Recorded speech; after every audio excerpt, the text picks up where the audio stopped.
Top tech కంపెనీల్లో ఒకటైన Google ఇప్పుడు వైజాగ్ రాబోతుంది. గూగుల్ కి చెందిన Raiden Infotech India limited company ఇప్పుడు మన ఆంధ్రలోని విశాఖపట్నం కేంద్రంగా ఒక భారీ ఇన్వెస్ట్మెంట్ ని అనౌన్స్ చేసింది.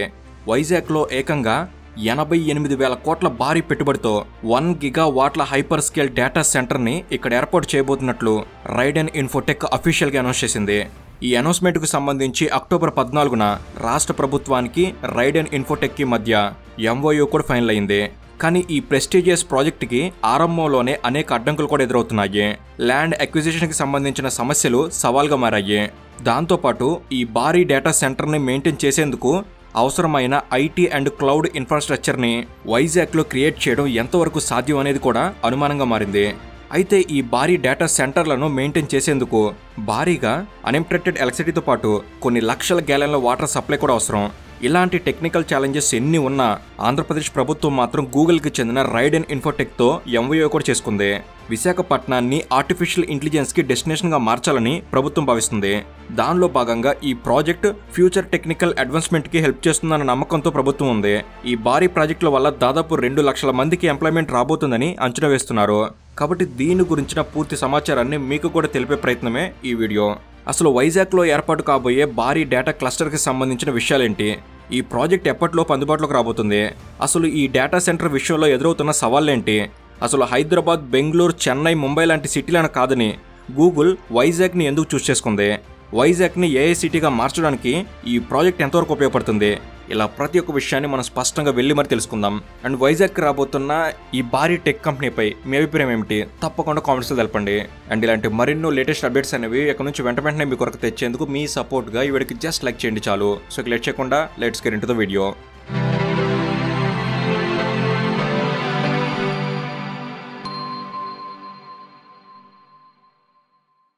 ఒక్క డేటా సెంటర్ వైజాగ్కి రావడం వల్ల ఏం జరుగుతుంది, డేటా సెంటర్ను చూపిస్తూ వైజాగ్ ఫ్యూచర్లో AI సిటీగా మారుతుంది అని ఏపీ ప్రభుత్వం చేస్తున్న ప్రచారంలో నిజం ఉందా లేదా అన్న విషయం మనకు అర్థం కావాలంటే అసలు డేటా సెంటర్ అంటే ఏంటి అనే విషయం ముందుగా మనకు తెలియాలి.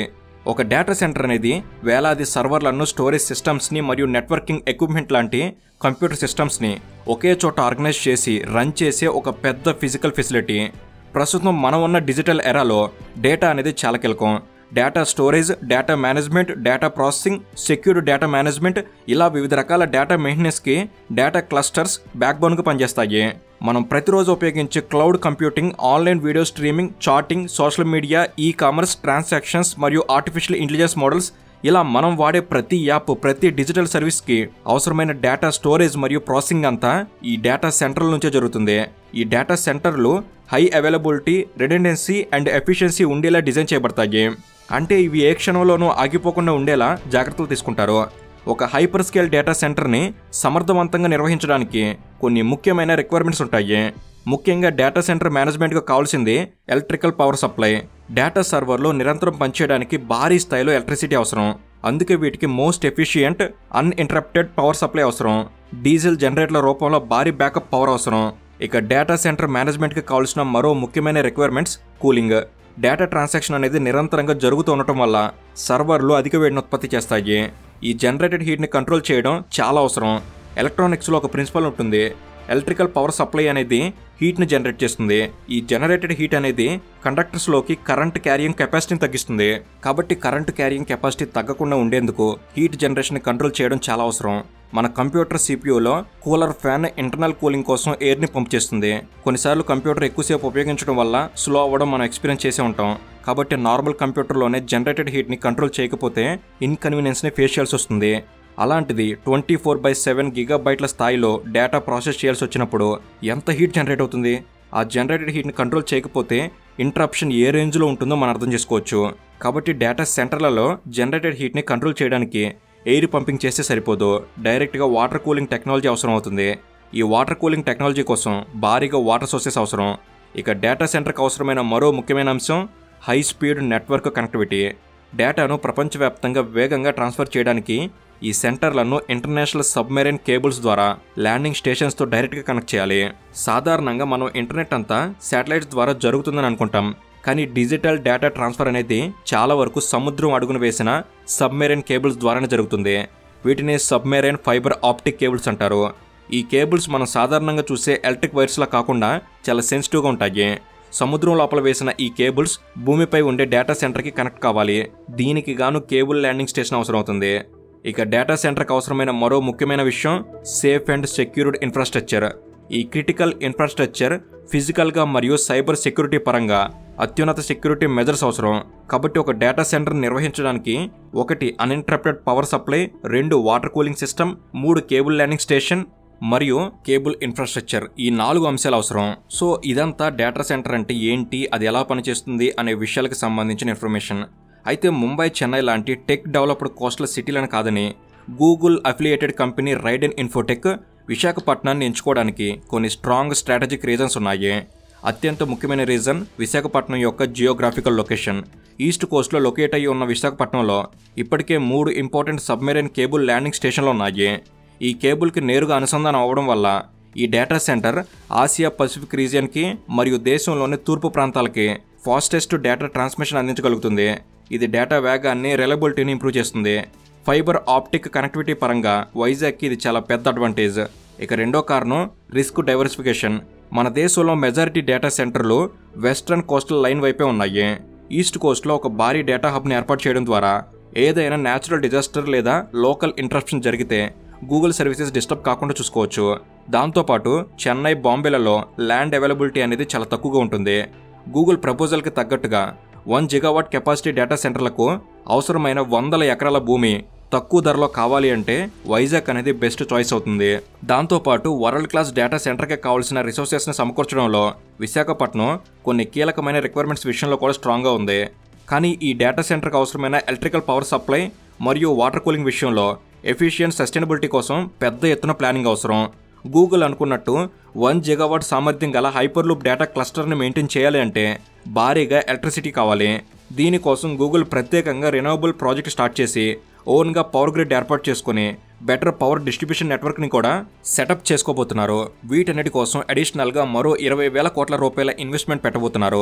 ఇక వేడిని తగ్గించడానికి అవసరమైన కూలింగ్ కోసం భారీ స్థాయిలో నీటి అవసరం ఉంటుంది. విశాఖపట్నం నగరంలో వేగంగా పెరుగుతున్న పాపులేషన్ని, ఇండస్ట్రియలైజేషన్ నేపథ్యంలో వ్యవసాయం లేదా తాగునీటి అవసరాలకి ఆటంకం కలగకుండా ఈ డేటా సెంటర్కి అవసరమైన మిలియన్ల గ్యాలన్ల నీటిని సమకూర్చడం లేదా సీ వాటర్ కూలింగ్ టెక్నాలజీ లాంటి ఆల్టర్నేటివ్ వేస్ క్రియేట్ చేయడమే ఇప్పుడు గూగుల్ ముందున్న అతిపెద్ద ఛాలెంజ్. ఇక స్థలం విషయానికి వస్తే ఏర్పాటు చేయబోయే ఈ భారీ డేటా క్లస్టర్స్కి అవసరమైన భూసేకరణ అనేది చాలా ముఖ్యమైన అంశం.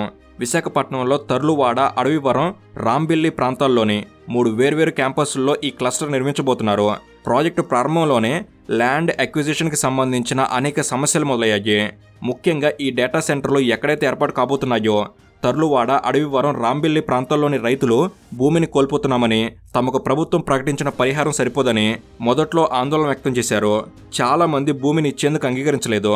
దాంతో ఈ సమస్యను లోకల్ లీడర్స్ ముఖ్యమంత్రి దృష్టికి తీసుకురావడంతో భూమి విలువ గవర్నమెంట్ వాల్యూ ప్రకారం ఎకరాకు సుమారు 17 లక్షలు ఉన్నప్పటికీ రైతుల విజ్ఞప్తి మేరకు అదనంగా మరో 2,55,000 వరకు పరిహారాన్ని పెంచుతున్నట్లు ప్రభుత్వం ప్రకటించింది. అలా రైతుల్లో ఉన్న వ్యతిరేకతను తగ్గించే ప్రయత్నం చేసినా కొందరు మాత్రం ప్రాజెక్టుకి వ్యతిరేకంగా కోర్టులో కేసులు వేశారు. లీగల్గా హడిల్స్ క్రియేట్ చేయడం ద్వారా ప్రాజెక్ట్ని ఆపాలని కొందరు చేస్తున్న ప్రయత్నాలని ప్రభుత్వం సీరియస్గా తీసుకుంది. అయితే విశాఖపట్నంలో గూగుల్ లాంటి మల్టీనేషనల్ టెక్ లెజెండ్ $10 బిలియన్ భారీ పెట్టుబడితో డేటా క్లస్టర్లను ఏర్పాటు చేయడం అనేది వైజాగ్ టెక్ ఫ్యూచర్కి గేమ్ చేంజర్ కాబోతుంది అనే అభిప్రాయాలు వినిపిస్తున్నాయి. అయితే అక్టోబర్ 14న ఢిల్లీలో ఈ ప్రాజెక్టుకి సంబంధించిన MOU కూడా కుదిరింది. Union financial minister Nirmala Sitharaman garu, central IT minister Ashwin Vaishnaw garu, ముఖ్యమంత్రి చంద్రబాబు నాయుడు గారి సమక్షంలో ఆంధ్రప్రదేశ్ స్టేట్ ఐటీ డిపార్ట్మెంట్ అఫీషియల్స్తో గూగుల్ MOU ఎక్స్చేంజ్ చేసుకుంది. Google cloud chief executive officer Thomas Kurian మరియు Asia Pacific Google cloud president Karan Bajwa లాంటి సీనియర్ గూగుల్ అఫీషియల్స్ సమక్షంలో ఈ MOU జరిగింది.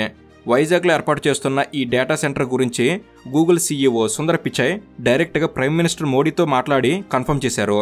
ఈ విషయం గురించి సుందర్ పిచాయ్ చేసిన ట్వీట్ని రీట్వీట్ చేస్తూ ప్రైమ్ మినిస్టర్ మోడీ గారు కూడా గూగుల్ AI హబ్ గురించి ప్రస్తావించారు.